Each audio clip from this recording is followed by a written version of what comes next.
Olá pessoal, nessa videoaula nós vamos falar sobre anestésicos locais.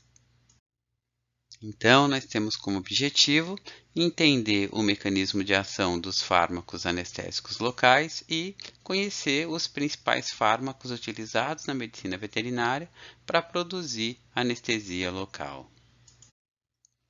Para iniciar, nós vamos apresentar uma situação-problema, né? Nessa situação, nós temos um profissional que precisa realizar dois procedimentos em pacientes diferentes. Um procedimento é mais superficial, de curta duração, e um segundo procedimento é mais invasivo e tem maior duração. Esse profissional tem disponíveis diferentes preparações de anestésicos locais, mas está em dúvida de qual deveria utilizar em cada situação. Ele pensou inicialmente em utilizar lidocaína associada a vasoconstritor nas duas situações. Pergunta-se: como atua a lidocaína? Qual o seu mecanismo de ação? Segundo, é melhor utilizar um vasoconstritor? Qual vasoconstritor é usado? Terceiro, se o paciente tiver um quadro inflamatório, pode ocorrer alteração da indução da anestesia? E quarto, utilizar o mesmo anestésico local para as duas situações faz sentido? Falar de anestésicos locais é falar também da cocaína, que historicamente é a precursora dos anestésicos locais, né? A cocaína é uma substância obtida a partir das folhas da coca, né, que tradicionalmente é utilizada por índios na América do Sul. Tá? E quando é utilizada, percebe-se os seus efeitos entorpecentes, né? Levando a uma leve dormência na língua, na boca. Tá? A partir desse conhecimento tradicional, a molécula da cocaína foi isolada em 1860 pelo Niemann, tá? E o Kohler, em 1884, utilizou pela primeira vez a cocaína como anestésico tópico ocular, ou seja, como anestésico local. Tá? O problema é que a cocaína causa uma série de outros efeitos, essencialmente efeitos centrais, mas também efeitos periféricos. Tá? Então, ela foi substituída, né, por várias outras moléculas que foram produzidas, como é o caso da procaína, a tetracaína, a lidocaína e até a bupivacaína. Mas até ser substituída, a cocaína foi usada em diferentes formas, por exemplo, em pastilhas para o tratamento da dor de dente, dentre várias outras formas de utilização. Para que nós compreendamos, né, as ações dos anestésicos locais, é importante entender a sua estrutura química. Por exemplo, aqui nós temos a procaína, e na estrutura química da procaína nós temos mostrado em vermelho uma ligação éster. Tá? Nós também temos uma região aromática, tá? E temos ainda uma cadeia lateral contendo o grupo amina, neste caso uma amina terciária. Tá? Então, essa estrutura é uma estrutura que se repete entre os anestésicos locais, mas nem todos eles contêm uma ligação éster. Essa ligação também pode ser uma ligação amida, que estaria presente em outras moléculas de anestésico local. Por exemplo, aqui nós temos a comparação da estrutura da procaína com a lidocaína, mostrando que na posição em que nós temos a ligação éster na procaína, na lidocaína nós temos uma ligação do tipo amida. Tá? E isso é importante principalmente para a duração de ação desses anestésicos locais. Os ésteres são substâncias mais suscetíveis à hidrólise por enzimas plasmáticas. Então, geralmente, são substâncias que têm menor duração de ação do que as amidas. Tá? Então, nós temos exemplos de ésteres como a procaína, a tetracaína e a benzocaína, mas também temos a lidocaína, mepivacaína, bupivacaína e prilocaína, que são anestésicos do tipo amida. Todos os anestésicos locais são bases fracas, né? Eles têm grupos amino, né, na sua porção lateral, principalmente. E esses grupos amino, eles são interessantes porque eles podem se apresentar em mais de um estado de ionização. No exemplo que eu estou trazendo aqui para vocês, nós temos uma amina, um átomo de nitrogênio, fazendo duas ligações com carbonos que não estão mostradas. Tá? Então, é uma amina secundária. Ela pode se apresentar neste formato NH, em que ela não tem carga, ou no formato NH2, né, com dois átomos de hidrogênio ligados a ela, além dos dois átomos de carbono que não estão mostrados, no qual ela tem carga. E o balanço entre a forma ionizada com carga e não ionizada sem carga é importante porque ela tem a ver com a ação do anestésico local, como nós vamos mostrar mais adiante. Mas, de qualquer forma, vale a pena lembrar da farmacocinética que o balanço entre a concentração da forma ionizada e a concentração da forma não ionizada depende de características que são características do fármaco, o pKa do fármaco, que no caso dos anestésicos locais geralmente está entre 8 e 9, mas também depende de características do meio, tá? Do pH do meio. Em meio fisiológico, a maior parte do fármaco anestésico local está na forma ionizada, e isso é importante para que ele possa produzir a sua ação. Tá? Mas muitas vezes ocorrem alterações de pH nos tecidos. Tá? Por exemplo, no tecido inflamado, a gente tem uma ligeira redução do pH. O pH é ligeiramente mais baixo. Então, predomina ainda mais a forma ionizada. Tá? E, embora a forma ionizada seja aquela que tem maior ação, sobre o alvo farmacológico, que a gente vai comentar, é importante que o fármaco esteja na forma não ionizada para permitir o início dessa ação. Tá? Então, no tecido inflamado, é importante mencionar que pode demorar mais para ocorrer o efeito anestésico local, para iniciar a anestesia local. Vamos entender melhor essas diferenciações entre formas ionizadas e não ionizadas. Então, nós temos aqui o anestésico local na forma, vamos chamar de B, é a forma sem carga, não ionizada, e BH+, a forma ionizada. Tá? Normalmente, as preparações de anestésicos locais têm pH mais ácido, onde a maior parte do anestésico local está na forma ionizada. Porém, quando esse anestésico local é injetado no organismo, a ação dos tampões teciduais vai alterar esse equilíbrio no sentido de aumentar a forma não ionizada. E isso é importante porque a forma não ionizada é aquela que pode atravessar a bicamada lipídica. Quando ela faz essa travessia, e chega do lado interno da membrana do axônio, do neurônio, ela encontra uma região que tem um pH um pouco mais ácido. Então, ela vai se ionizar novamente, vai alcançar a forma ionizada pelo equilíbrio, que é aquela que tem maior ação bloqueadora sobre os canais para sódio.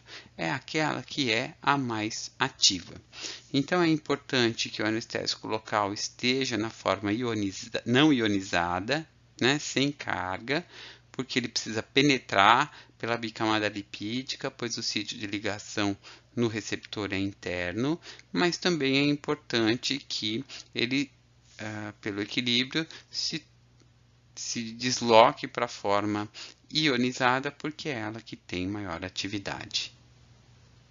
E falando de canais para sódio, é muito importante o papel dos canais para sódio, porque são eles que levam a geração e a condução de impulsos nervosos. A gente sabe que quando a gente tem a despolarização de uma fibra nervosa, a gente tem inicialmente a abertura dos canais para sódio, como mostrado aqui na figura do potencial de ação. Essa fase de despolarização ocorre principalmente mediante a abertura de canais para sódio. Tá? E é justamente onde os anestésicos locais vão atuar. Então, se os anestésicos locais atuarem bloqueando os canais para sódio, eles vão bloquear essa despolarização e vão bloquear, consequentemente, a sua propagação. Só que essa despolarização é extremamente importante porque é ela que vai permitir que seja informado para o sistema nervoso central o que está acontecendo, seja um quadro de dor, seja a sensibilidade ao toque ou a sensibilidade à temperatura. Então, os anestésicos locais impedem a geração e a condução dos impulsos nervosos da periferia para o sistema nervoso central, tá? Contribuindo então para essa insensibilidade ou falta de sensibilidade via bloqueio de canais para sódio. Embora prioritariamente o efeito dos anestésicos locais seja inibir a função dos canais para sódio, tá? Esse efeito ainda não é tão bem esclarecido ou totalmente esclarecido. Tá? O que se sabe é que a maior parte dos anestésicos locais tem uma propriedade que é chamada de dependência de uso. Para entender o que é a dependência de uso, nós temos que reconhecer que um canal para sódio expresso na membrana, ele pode se encontrar em 3 estados. No estado fechado, ele não permite a passagem de íons sódio.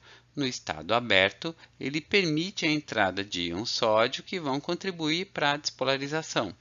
E no estado inativado, esse canal ainda não se fechou, mas ele tem uma alça intracelular que impede a passagem do íon e o canal encontra-se então no período refratário. O anestésico local, como nós já dissemos, é um fármaco que geralmente encontra-se ionizado no meio fisiológico. É importante que ele esteja no estado não ionizado, ou seja, sem carga, para que ele possa atravessar a bicamada lipídica e depois que ele atravessou a bicamada lipídica, ele pode se ligar, ao alcançar a forma ionizada novamente pelo equilíbrio e se ligar ao canal iônico, o canal para sódio. Geralmente ele faz isso com o canal no estado aberto ou inativado. Tá?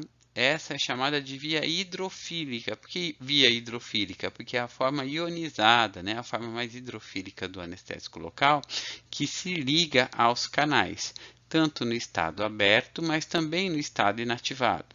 E essas formas do canal são as formas que estão sendo utilizadas, ou aberto ou inativado, que é o que acabou de ser utilizado.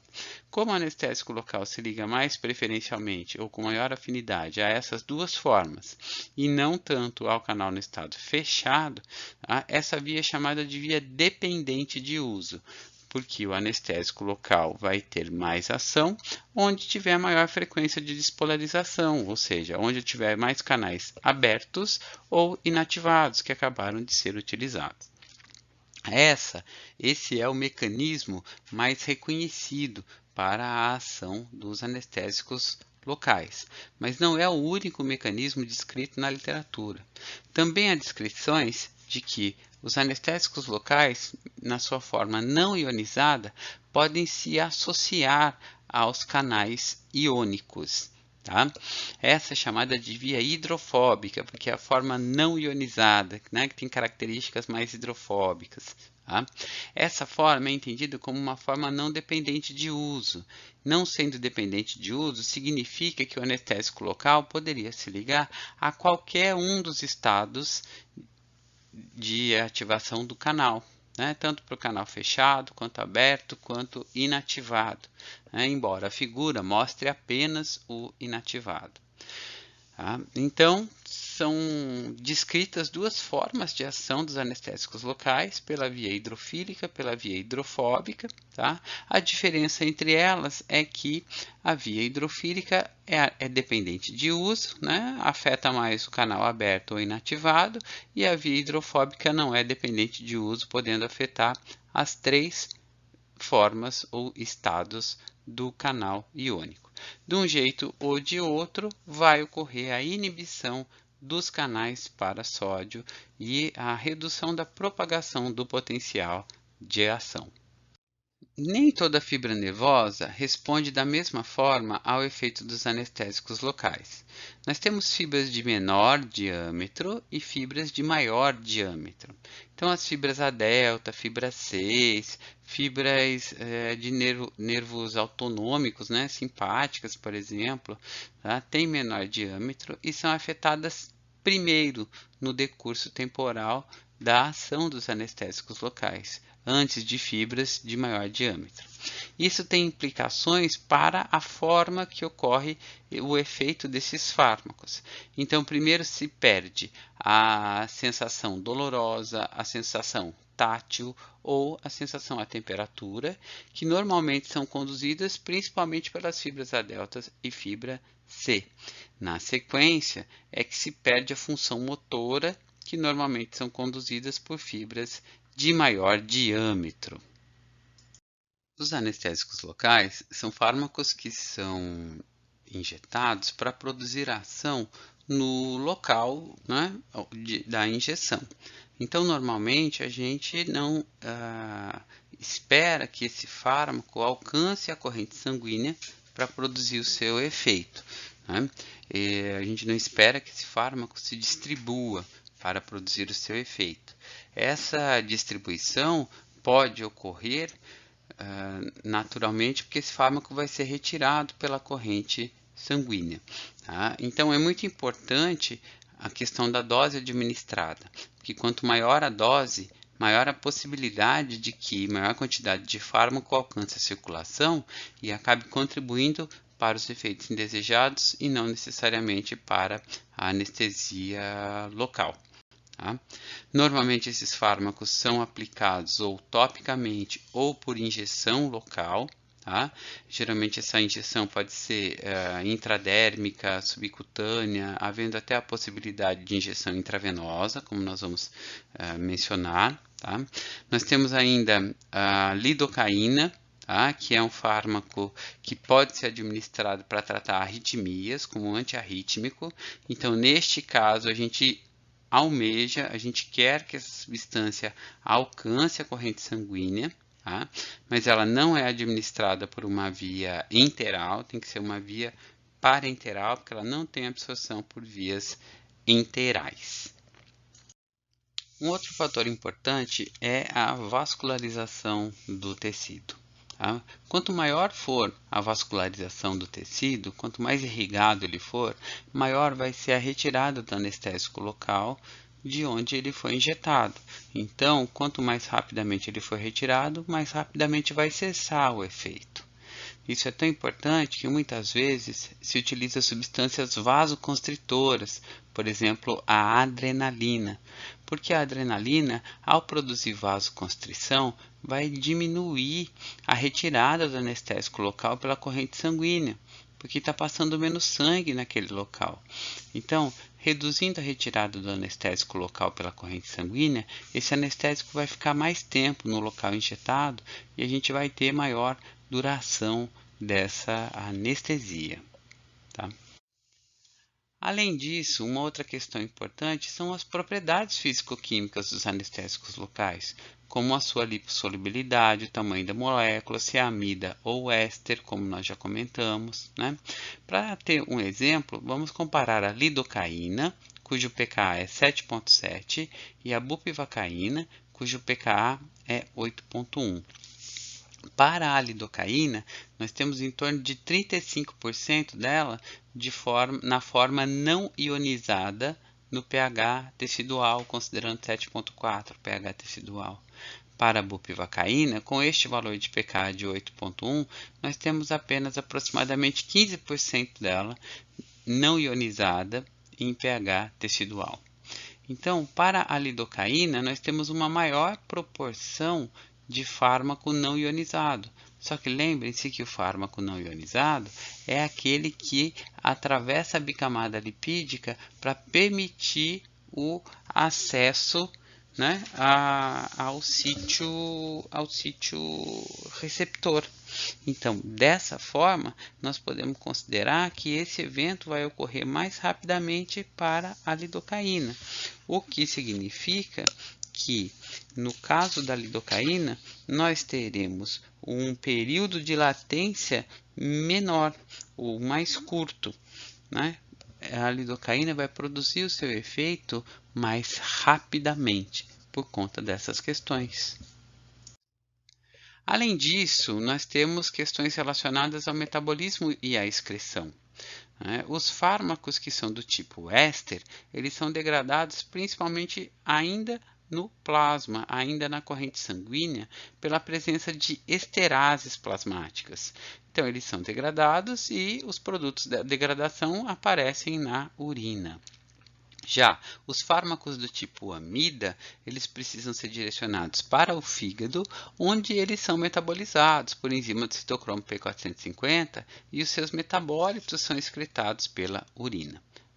Isso é importante porque tem implicações para a duração de ação desses fármacos. Então, os fármacos que são ésteres e que podem ser degradados na corrente sanguínea têm tempo de ação geralmente menor do que os fármacos que são amida. Aqui, na verdade, a gente está mostrando a meia-vida de eliminação, que não chega a 1 hora para todos os fármacos que são ésteres. Por exemplo, para a procaína é em torno de 0,14 horas. Tá? Já para os fármacos do tipo amida, esse tempo, né, de eliminação supera 1 hora, podendo chegar a 3 horas e meia ou 4,2 horas para a ropivacaína. Tá? Aqui nós temos a meia-vida de eliminação, que não necessariamente é a duração da ação, mas tem uma correlação estreita com a duração da ação. Tá? É importante comentar brevemente das associações que podem ocorrer com os anestésicos locais. Uma associação muito utilizada é a associação com a adrenalina. A adrenalina geralmente é adicionada na proporção de uma molécula para cada 50 mil ou até a cada 200 mil de anestésico local. Isso para que a adrenalina produza o seu efeito vasoconstritor e aumente o tempo da anestesia. Só que mesmo nessa quantidade tão baixa, a adrenalina pode causar alguns efeitos, como agitação, taquicardia, ou até retardar a cicatrização de feridas, ou levar à necrose local. Isso porque o efeito vasoconstritor pode diminuir a oxigenação local. Dessa forma, a adrenalina é menos utilizada em circulações terminais, ou seja, em extremidades de membros, por exemplo. Uma outra associação de importância é a associação com bicarbonato de sódio. Tá? As preparações de anestésicos locais geralmente têm pH mais ácido, as preparações comerciais. Associar com bicarbonato de sódio, o bicarbonato de sódio tem pH básico, então nós vamos aumentar o pH da solução do anestésico local, e quando a gente faz isso, a gente tem maior concentração do anestésico local na forma não ionizada.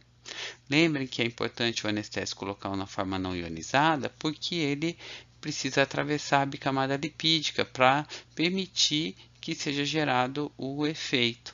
Então, se eu tenho mais anestésico local na forma não ionizada, ele vai atravessar mais facilmente a bicamada lipídica, vai levar a um início mais rápido da ação quando for associado ao bicarbonato de sódio. Os anestésicos locais têm diferentes tempos para estabelecer a sua ação, para iniciar a ação, ou de duração de ação. Por exemplo, a lidocaína tem um início de ação lento e uma duração moderada, ao passo que a bupivacaína tem início de ação rápido e duração longa. Então, a escolha do anestésico local tem que levar em consideração o tipo de procedimento que se quer conduzir. Se o procedimento é um procedimento mais rápido, pode-se utilizar anestésicos locais que têm duração de ação mais curta. Ou, se o procedimento é um procedimento mais demorado, pode-se utilizar o anestésico local como a bupivacaína. Assim, o anestésico local ideal é aquele que tem um início de ação rápida e uma duração suficiente para executar o procedimento. Nós temos vários anestésicos locais de uso na clínica veterinária. Um deles é a procaína, que tem duração de ação de 30 a 60 minutos. Só que lembrem ainda que a procaína não deve ser utilizada com anestésicos de tipo sulfonamidas. Isso porque a procaína pode ser metabolizada em PABA, o ácido paraminobenzoico, né, que compete com as sulfonamidas, né, deslocando o efeito das sulfonamidas nas bactérias. Além disso, nós temos a tetracaína, que geralmente é utilizada por via tópica. Tá? Ela é 10 vezes mais potente que a procaína, só que também é 10 vezes mais tóxica, por isso que ela é utilizada geralmente de forma tópica. Nós temos ainda a lidocaína, que tem duração de ação entre 60 e 120 minutos. Tá? A lidocaína pode ser utilizada na forma de gel, colutório ou até em solução, ou é muito comum o seu uso como antiarrítmico, principalmente em cães e gatos. Tá? Um sinal comum de intoxicação com a lidocaína é a convulsão, que é um efeito central. E temos ainda a prilocaína, que é semelhante à lidocaína. Na sequência, nós temos anestésicos locais com maior duração de ação. É o caso da bupivacaína, que tem de 2 a 4 horas de ação, que é mais potente que a lidocaína, em torno de 4 vezes, e é diferente da lidocaína no sentido de que a questão da dependência de uso é maior para a bupivacaína. Então, ela causa um bloqueio que é mais dependente de uso e que acaba afetando mais, por exemplo, o tecido cardíaco. Então, o sinal comum de intoxicação são as arritmias e a hipotensão para a bupivacaína e não tanto para a lidocaína. A gente tem a levobupivacaína, que é, né, o enantiômero levógero da bupivacaína, que tem como vantagem em relação à bupivacaína um menor tempo de início da anestesia. E a gente ainda tem a ropivacaína, que também é um fármaco de ação longa. Tá? Embora ela seja longa, ela é ligeiramente menor que a da bupivacaína. E a ropivacaína é um anestésico local que tem efeito vasoconstritor. Então, ele dispensa, por exemplo, o uso de adrenalina. Existem vários tipos de anestesia local, né? Nós temos a anestesia superficial, quando o anestésico local é administrado sobre olho, nariz, boca, árvore brônquica. Tá? Geralmente eles não são utilizados na pele, porque não tem características que permitam a sua permeação através da pele. Tá? Existem preparações de pomadas ou sprays que são úteis para várias situações, muitas vezes procedimentos diagnósticos rápidos ou então para aliviar prurido. Tá? Existe ainda a anestesia intraarticular, que é mais utilizada em equinos, né, quando o anestésico local é injetado na articulação dos equinos. Tem uma anestesia comum, que é a anestesia por infiltração ou infiltrativa, quando se faz a injeção intradérmica, subcutânea ou mais profundamente no músculo, por exemplo, né, com o objetivo de alcançar as terminações nervosas. Tá? E produzir então a anestesia mais especificamente naquele local injetado, que geralmente é útil para cirurgias menores. Um outro tipo de anestesia é a anestesia perineural. Na anestesia perineural, a gente objetiva bloquear a condução de fibras que inervam uma região onde vai ser executado um procedimento cirúrgico, por exemplo. Né? A gente tem aqui o membro torácico bovino, mostrando diferentes regiões onde os anestésicos locais podem ser injetados. Né? Por exemplo, nós temos aqui a injeção no nervo ulnar, tá? E essa injeção vai levar à perda da sensibilidade em toda a região inervada por essa fibra sensorial. É diferente da anestesia infiltrativa, que a gente injetaria mais próximo da terminação nervosa e afetaria uma região menor. Nós temos ainda a anestesia regional intravenosa, onde o anestésico local é injetado por via intravenosa e é utilizado um manguito para diminuir o fluxo sanguíneo. Tá? Nós temos, por exemplo, diferentes posições de torniquete mostrado para bovinos. Tá? para permitir a injeção intravenosa e um procedimento cirúrgico nessa região, e depois desse procedimento o manguito vai sendo solto de forma lenta para permitir que esse anestésico local alcance a circulação sistêmica de forma mais lenta. É muito comum em procedimentos anestésicos também utilizar a anestesia peridural. Tá? Nessa situação, o anestésico é injetado no espaço peridural, ou seja, do lado externo da dura mater, que seria essa camada. Então, é o anestésico que precisa atravessar a dura mater. Tá? Ele é um procedimento que geralmente leva mais tempo para iniciar a anestesia e a gente precisa de maior quantidade de anestesia porque o anestésico precisa atravessar essa camada, que é a dura mater. Esse tipo de anestesia pode ser comparado à anestesia espinhal ou subaracnoide. Né? Na anestesia espinhal, agora a agulha ultrapassa a dura mater e o anestésico é injetado no espaço subaracnoide.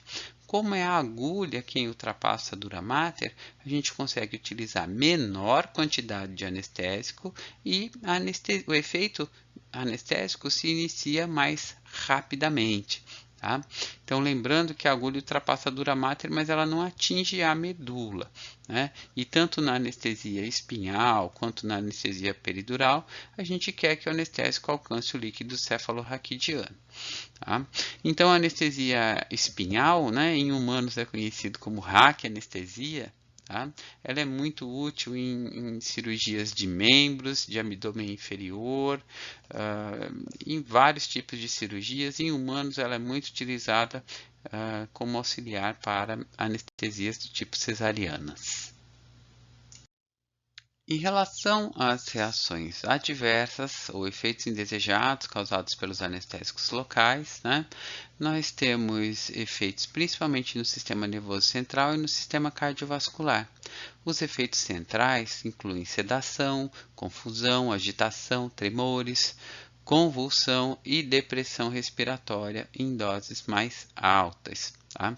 Já no sistema cardiovascular, a gente tem geralmente depressão miocárdica, né? Uma ação direta sobre o músculo cardíaco.